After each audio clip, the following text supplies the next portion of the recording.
आप लोग 7 दिनों से ध्यान शिविर में मुस्तैदी से साधना का काम किया।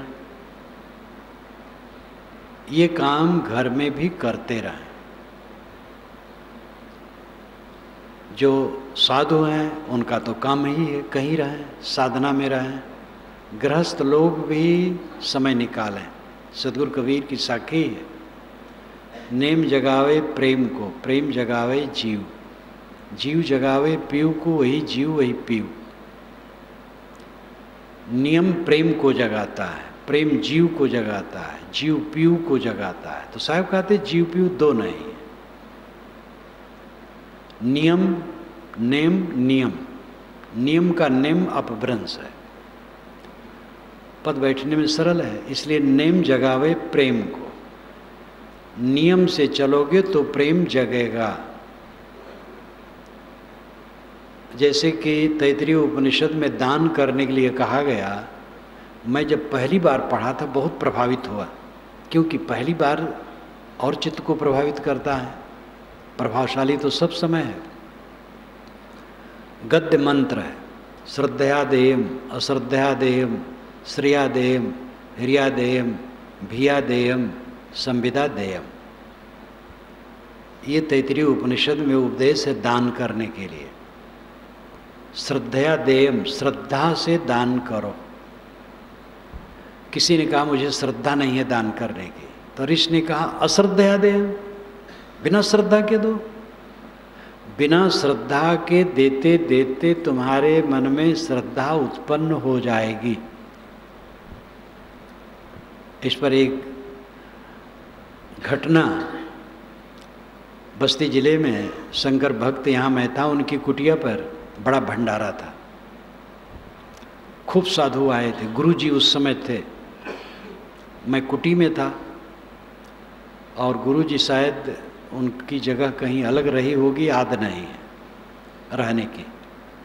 फाल्गुन का महीना था, मर्दुम शुमारी हो रही थी, तो डुमरियागंज से 3 लोग आए कि भाई बहुत लोग इकट्ठे हैं तो अंतिम में मर्दुम शुमारी ऐसा भी करना चाहिए, कानून है कि अंतिम में जहाँ जो हो कर लिया जाए, जनगणना।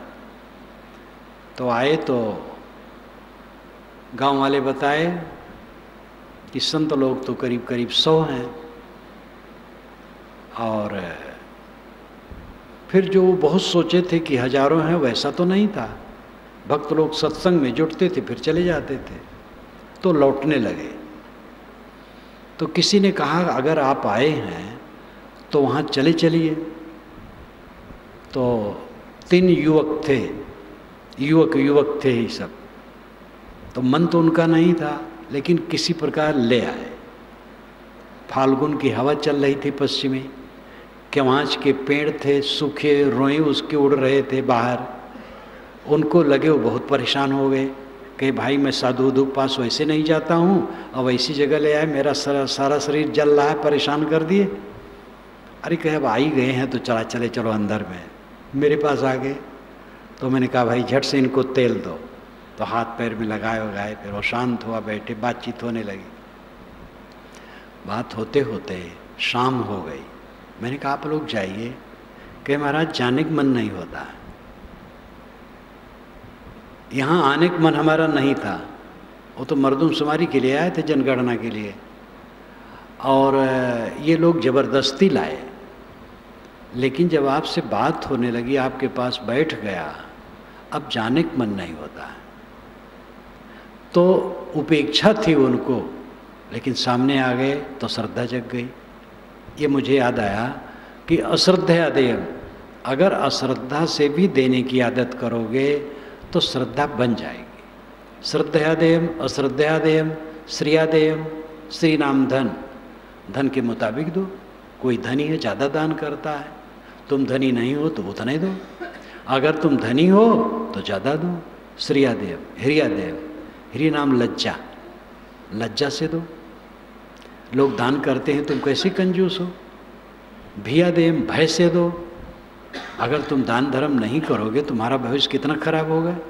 संविदादेयम, संविदा का मतलब इकरार, अगर किसी को वचन दिए हो तो जरूर दो। पहली बार जब मैं इसको पढ़ा था बहुत प्रभावित हुआ, क्योंकि पहली बार ऐसी चीज़ जब आती है अद्भुत तो मन बहुत प्रभावित होता है, फिर पीछे तो सामान्य हो जाता है। परंतु ये बात कितनी महत्वपूर्ण है। श्रद्धा से दो, नहीं श्रद्धा है तो अश्रद्धा से दो, धन के मुताबिक दो, लज्जा से दो, भय से दो, कहे हो तो दो। तो ऋषि कितना व्यापक दृष्टिकोण से इस चीज को लेते हैं। नियम जगावे प्रेम को। नहीं मन में श्रद्धा होती है ध्यान के लिए, ग्रंथ पाठ के लिए, पढ़ने के लिए, नियम बना लो। 1 घंटा बैठेंगे, बहुत व्यस्त हो आधा घंटा बैठेंगे, नहीं मन लगता है बैठो, बैठना शुरू करो। तो हो सकता है स्वाध्याय में आपकी श्रद्धा जग जाए, ध्यान में जग जाए, एकाग्रता में जग जाए। पहले चाय का प्रचार जब लोग किए हैं तो गांव के बाजारों में गाड़ी से जाते थे और पका करके कहते देखो भाई एक अद्भुत चीज़ लाया हूँ, इसका नाम है चाय, बहुत अद्भुत चीज़ है, बहुत मीठा है, आप पीजिए, फ्री पिलाते थे। आज कौन फ्री पिलाता है? आज तो छरहो पड़ी है चाय की। तो खैर चाय बाहरी चीज़ है, लेकिन फिर भी ये कई उदाहरण हैं कि मन नहीं लगता था और लगने लगा। जिस संत के प्रति उपेक्षा थी, ये तो ऐसा ही है, समझते समझते जब उनकी गहराई समझे तो उनके शिष्य हो गए। ये भी मैं घटना बताऊं, अयोध्या से आगे बेलसर रगड़गंज क्षेत्र में मैं रहूं तो वहाँ पर लोग आवें मिलने जुलने और मेरे विचार चलें। रामशबद तिवारी यहाँ मेरे निवास था, वो पूरा परिवार अपना भक्त है। तो देवता प्रसाद द्विवेदी आए, उस समय अध्यापक थे, जवान थे, प्रौढ़, और तिरछे देखे मुझे, प्रवचन सुनते रहे, व्यंग में थोड़ा बोलें और कुछ कटाक्ष करें, अपना पांडित्य को महत्व दें, मेरे वचनों पर कटाक्ष करें, लेकिन लगन रहे, फिर आ जाए, स्कूल से छुटे मेरे पास आ जाएं, बैठें, सुनें, फिर तिरछे बात करें, कुछ व्यंग ही करें मेरे ऊपर। 1 साल बीता, मेरे पास आ गए, साहब अब मुझे अपना शिष्य बना लीजिए। मैंने कहा भाई तुम मेरे ऊपर व्यंग्य करते थे, कहे साहब अब आपका हो गया। शिष्य हुए, अब बूढ़े हो गए हैं, आ नहीं पाते हैं, दुर्बल है। लेकिन हमारे सिद्धांत के प्रबल पक्षधर, तो देखा जाता है कि श्रद्धा न होने पर भी अगर लगे तो धीरे धीरे सत्पात्रों में श्रद्धा हो जाती है। नियम में चलने लगो तो श्रद्धा बढ़ जाएगी। नियम करो तो जरा, सुबह बैठ जाओ 1 घंटा, आधा घंटा, सब काम छोड़ करके, और घर वालों से कह दो पूजा में बैठे, तो फिर कोई नहीं छेड़ेगा। स्वाध्याय करो, ध्यान करो, आत्मचिंतन करो, और रोज ऐसा करो तो धीरे धीरे धीरे अभ्यास बढ़ेगा और लाभ होगा। नियम में चलना शुरू करो। सब भक्त लोग सोचो नियम में चलो, कितने साधु नियम में नहीं चलते हैं। दिन भर बीत जाता है, न ध्यान करते हैं न स्वाध्याय करते हैं। तो नियम में नहीं चलेंगे तो साधु होकर के भी क्या हो गए। नियम साधु गृहस्थ सबको चाहिए नियम का पालन करें। नियम जगावे प्रेम को। नियम में चलोगे तो प्रेम जग जाएगा, श्रद्धा लग जाएगी उसमें, और जब श्रद्धा लग जाएगी, प्रेम जग जाएगा, तब तो हृदय समर्पित हो जाएगा। ध्यान किए बिना रह नहीं पाओगे। मैं संध्योपासना करता था जब पहले आश्रम में, तो अगर शाम के टाइम कहीं कोई बुलावे जाने के लिए और मेरा संध्योपासनक टाइम रहे, तो घर वाले सब जानते थे कि बिना संध्योपासना किए वो जाएंगे नहीं। अब मेरी उम्र क्या थोड़ी थी, 17, 18, 14 वर्ष की उम्र से मैं करने लगा था। और 18 वर्ष में कबीर साहब का डंडा पड़ गया।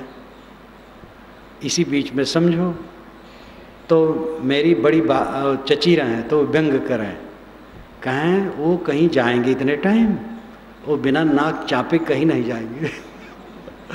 तो मैं जब प्राणायाम करो तो प्राणायाम में प्राय नाक दबाया जाता है, फिर दूसरा प्राणायाम की क्रिया ही होती नाक दबा करके सांस लेना छोड़ना। तो व्यंग करें, कहे बिना नाक चापे कहीं नहीं जाएंगे। तो मैं हंसूं। तो नियम में इतना बधा रहता था। कभी कभी मुझे याद है कि 5 मिनट बैठ करके गायत्री थोड़ा जप लिया और थोड़ा सा प्राणायाम कर लिया, फिर चला गया, क्योंकि नियम हमारा न छूटे। कोई भी मैंने काम किया तो नियम छोड़ा नहीं, और वो नियम हमारे अंदर में प्रेम जगाया। सबको चाहिए नियम में चलो, नियम जगावे प्रेम को। और प्रेम का मतलब उत्साह, रग रग में उत्साह अपने उद्देश्य के लिए। फिर जीव जग गया। जीव जगने मतलब क्या है? मोह भंग होना, जीव का जगना है। चारों तरफ का मोह भंग हो जाए, यही जीव का जग जाना है। भंग हो जाने पर भी काम करना पड़ेगा, खाना पड़ेगा, पहनना पड़ेगा, घर में रहना पड़ेगा, घर की सफाई करना पड़ेगा, जो जिस श्रेणी में है उस श्रेणी का श्रम करना पड़ेगा। श्रम करना और मोह भंग होना, ये दोनों विरोध नहीं है। मोह भंग हो गया तो काम नहीं करेगा, ये झूठी धारणा है। काम तो करना चाहिए। नाली साफ की जा सकती है, खेत में काम किया जा सकता है, कारखाने में काम किया जा सकता है। मैंने एक दिन कहा था कि स्वामी शंकराचार्य के विवेक चूड़ामणि पर मैंने भाष्य लिखा है, तो 2 जगह आया है कि जीवन मुक्त पुरुष दूसरे के समर्पित किए हुए पदार्थों का उपयोग करता है। तो मैंने दोनों जगह ये लिखा कि दूसरे द्वारा समर्पित किया हुआ हो अथवा अपनी मजदूरी से उपलब्ध हो, जीवन मुक्ति में कोई फर्क नहीं है। स्वयं मजदूरी करता हो तो जीवन मुक्ति कट जाएगी। हम कहीं मजदूरी कर सकते हैं पेट भरने के लिए, मोह भंग होगा। मोह भंग होना ही जीवन मुक्ति है। इसलिए मोह भंग होना काम छोड़ देना नहीं है। हाँ, काम में मर्यादा हो जाती, व्यवहार में मर्यादा हो जाती है। लौकिक उन्नति के चक्कर में जो बहुत पड़ जाता है, फिर शांति खो जाती है। और पैसा बढ़ सकता है लेकिन दिमाग उसका खराब हो जाएगा। घट भी सकता है, धोखा भी हो सकता है, बढ़ भी सकता है, लेकिन वो शांति नहीं पाएगा। और लोग करें ठीक है, लेकिन जो साधना का विषय ठीक से समझ ले और आत्म शांति की अभिलाषा हो तो उसे अपने व्यवहार को भी संक्षिप्त करना होगा, संयमित करना होगा, मर्यादित करना होगा। और कुल मिलाकर के उसकी कुंजी यह है कि अगर उद्वेग, अशांत, पीड़ा, कलह, विवाद, मानसिक उद्वेग ये सब नहीं है तो ठीक है, वो जितना करता है ठीक है। क्षमता अलग अलग होती है। कोई ज़्यादा काम करते हुए भी संतुलित रह सकता है, कोई कम काम करके ही उद्वेगित हो सकता है। एक जगह भीड़ है और भीड़ में हल्ला हो रहा है, चपरासी आके कहे कि शांत हो तो लोग शांत नहीं होंगे, लेकिन एक कांस्टेबल आएगा तो कुछ राहत हो जाएगी। लेकिन दरोगा आ जाए तो जल्दी शांत हो जाएंगे, और कमिश्नर आ गया तो बिना उसके कुछ कहे सब शांत हो जाएंगे, जान जाएंगे कमिश्नर आया है। तो ये शक्ति अलग अलग है। कितने में आप उद्वेगित हो जाते हैं ये स्वयं अपने को देखना है। लेकिन कल्याणार्थी को अपना व्यवहार मर्यादित रखना चाहिए। उन्नति के चक्कर में अपने को उलझा लेना, इस भूल भुलैया में दुख निमंत्रित करना है। तो व्यवहार संयमित हो, लेकिन व्यवहार में काम किया जाए, मेहनत किया जाए। तो मोह भंग होना ही जगना है। जीव का जगना क्या है? मोह भंग हो जाना। क्योंकि चारों तरफ जो कुछ है दिखाई देता है, कुछ मेरा नहीं। शरीर भारा के गिरेगा और कुछ मेरा नहीं रहेगा। और इसका भारा के गिरना है आजकल में पक्का। और जब तक है भी तब तक एक दिखावा है कि मेरा है, व्यवहार है, मेरा और कुछ नहीं। ये दृढ़ता से अंदर में निरंतर दगदगाता रहे, प्रज्वलित रहे, ये मोहभंग का लक्षण है। वचन से कह देना तो बुद्धि है ही है, कह दिया जा सकता है, लेकिन जब ये निरंतर चित्त में हो, निर्भ्रांत दृष्टि, सब कुछ लगे कि कुछ मेरा नहीं, ये मोह का भंग है और यही जीव का जगना है। जब ऐसा जग गया तो पीयू जग गया। जीव जगावे पीयू को, पीयू परमात्मा। तो परमात्मत्व पीवत्व जीवत्व में ही है। परमात्मत्व का जगना क्या है? पूर्ण काम, निष्काम, अकाम, आप्त काम, निवृत्त काम, तृप्त स्वरूप, जिसकी सब जीव की प्रबल अभिलाषा है। हम सब कुछ क्यों चाहते हैं? सुख के लिए। सुख वह है जिसमें दुख न हो, भय न हो, अभी से ही छूटने का अवसर आए, कुछ भय न हो, क्योंकि मेरा कुछ छूटना नहीं है। ये कूड़ा कचरा तो विवेक से पहले छोड़ दिया गया, शरीर चल रहा है साथ साथ, क्योंकि ये प्रारब्ध से नत्थी है, पहले ही मन से छोड़ दिया है, तो उसको कोई भय नहीं, कोई पीड़ा नहीं, कोई संताप नहीं। ये अवस्था ईश्वरत्व की है, परमात्मत्व की है, ब्रह्मत्व की है, गुरुत्व की है, पूर्ण अवस्था की है। तो जीव जगावे पीयू को, वही जीव वही पीयू, इसलिए साफ आगे कह देते हैं, जीव पीयू अलग नहीं, जीव ही पीयू है, जीव ही शिव है। प्रपंचोपशमं शांतम शिवम अद्वैतम चतुर्थम मन्यन्ते सात्मा स विज्ञेया। ये मांडूक्य उपनिषद में एक गद्यात्मक मंत्र है। ये मंत्र का पिछला हिस्सा मैं कहा हूँ। प्रपंचोपशमम, प्रपंच का उपशमन हो गया, मन शांत हो गया। प्रपंचोपशमम शांतम शिवम, शिवत्व आ गया। प्रपंचोपशांतम शिवम अद्वैतम, अकेला हो गया। चतुर्थम मन्यन्ते, जागृत स्वप्न सुसुप्ति तीनों से परे ये चतुर्थ अवस्था है ज्ञान की। सविज्ञेया, ये जानने योग्य है। जागृत अवस्था में आप कलह में पड़े रहते हैं, स्वप्न अवस्था में भी एक प्रकार का कलह ही रहता है। सुसुप्त में गए तो थोड़ा आनंद आया, लेकिन जागे तो फिर कलह। ज्ञान की अवस्था ऐसी है जो कलह का खात्मा है, वहाँ मन के विकारों का अंत है, परम विश्राम है। ये अवस्था पूर्णता की अवस्था है, ये जानने योग्य है। वेदांती लोग इसको तुर्यगा कहते हैं। मांडूक्य उपनिषद वेदांत ही है, लेकिन वहाँ तुर्यगा का प्रयोग नहीं है शब्द का, तो शब्द तो बना लिया जाता है। भिन्न भिन्न संप्रदाय वाले अपना भिन्न शब्द बना लेते हैं। शब्द नहीं, अर्थ पर ध्यान दीजिए। वो दशा जब प्रपंच का उपशमन हो गया, शांत हो गया चित्त, शिवत्व आ गया, तो ये चतुर्थ अवस्था है ज्ञान की। ये पीयू का जगना है, ईश्वरत्व का जगना है, ब्रह्मत्व का जगना है, गुरुत्व का जगना है, जो आपके अंदर है। नियम से चलो, नियम न छोड़ो। नियम छोड़ दोगे तो कुछ नहीं कर पाओगे, और नियम बना लो, आपका और काम होता रहेगा। नहीं बनाओगे तो ये काम नहीं होगा।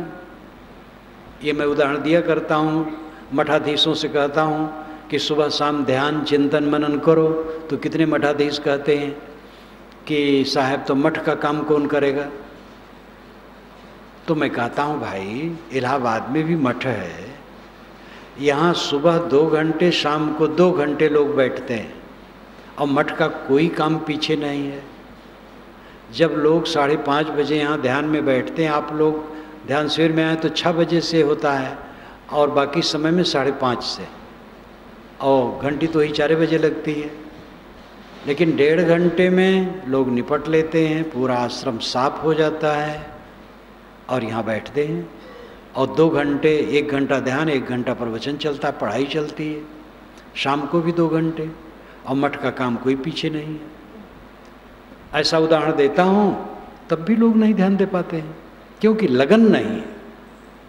गृहस्थ हो विरक्त हो सबको नियम में चलना चाहिए। नियम में चलोगे तब प्रेम जगेगा। अब कोई विचित्र व्यक्ति हो अलग विषय है, कोई विरल होते हैं जो जन्मजात संस्कारी होते हैं, नियम के बिना ही उनमें इतना प्रेम जग जाता, विरह जग जाता है कि उनका पूरा जीवन ही साधनामय हो जाता है। उसकी बात अलग है। लेकिन सामान्य व्यक्ति अगर नियम में न चलेगा तो कुछ कर नहीं पाएगा। इसलिए आप लोग नियमतः जहाँ जो रहें ध्यान में बैठें। कल मुझे बहुत अच्छा लगा, वो देवी कानपुर से आई है और बूढ़ी है, लेकिन उसने कहा साहब जो मैं यहाँ कर रही हूँ अब जा कर के रोज़ घर में करना है। मैं बहुत खुश हुआ। ये विचार कितना ऊंचा है। तो आप अपने घरों में ये सब करें, अध्ययन करें, ध्यान करें, चिंतन करें। अध्ययन सदग्रंथों का स्वाध्याय, चिंतन सारा सार विवेक है, और ध्यान मन को एकाग्र करने की प्रक्रिया है। वैसे अंतिम में ध्यान तो चित्तवृत्ति का निरोध है, लेकिन चित्तवृत्ति का निरोध तुरंत तो नहीं हो जाता है। उस प्रक्रिया में लगें तो धीरे धीरे सफलता होगी। जितने लोग यहाँ आए हैं सब सफल हैं। एक तो 7 दिन तक सत्संग में रहे, पूरी सफलता यही है। स्वच्छ वातावरण में रहे, ज्ञान की बातें सुने, सात्विक भोजन ग्रहण करते रहे। फिर जो आप करते हैं उसमें भी पात्रता के अनुसार सफलता निश्चित है, हुई होगी और होगी। तो मेरा अंतिम में निवेदन यही है कि जो आप 7 दिन किए हैं इसको अपनी अपनी जगहों में करते रहें, और समय समय से जिनको जब अवसर पड़े यहाँ आते जाते रहें, सत्संग का लाभ लेते रहें। आप लोगों को बहुत बहुत धन्यवाद। मैं अपनी वाणी को विराम देता हूँ।